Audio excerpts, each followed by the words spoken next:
آج 76واں یوم آزادی مبارک 14 اگست منایا جا رہا ہے۔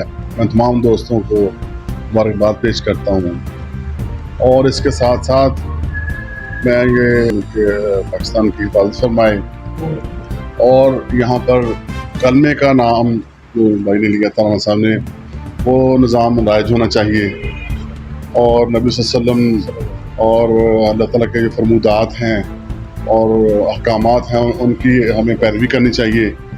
اور یہ پیروی انفرادی طور پر نہیں ہے، یہ جو ہے نا پارلیمنٹ اور ہماری جو عدلیہ ہے اس میں جو قانون ہے اسلام کا نافذ ہونا چاہیے۔ جب وہ نافذ ہوگا پھر غریب کو اس کا حق ملے گا، مظلوم کو اس کا حق ملے گا، اور ظالم کو سزا ملے گی نا۔ اس سے اچھا نظام دنیا میں بالکل نہیں ہے اسلام کے سے بر کرنا۔ تو جو مشرق اور مغرب کی باتیں لوگ کر رہے ہیں کہ بہت ترقی کر لی ہے، خدا کی قسم کھا کہتا ہوں کہ مشرق اور مغرب سب پریشان ہیں اس وقت۔ تاریکی ہے وہاں، روشنی بالکل نہیں ہے۔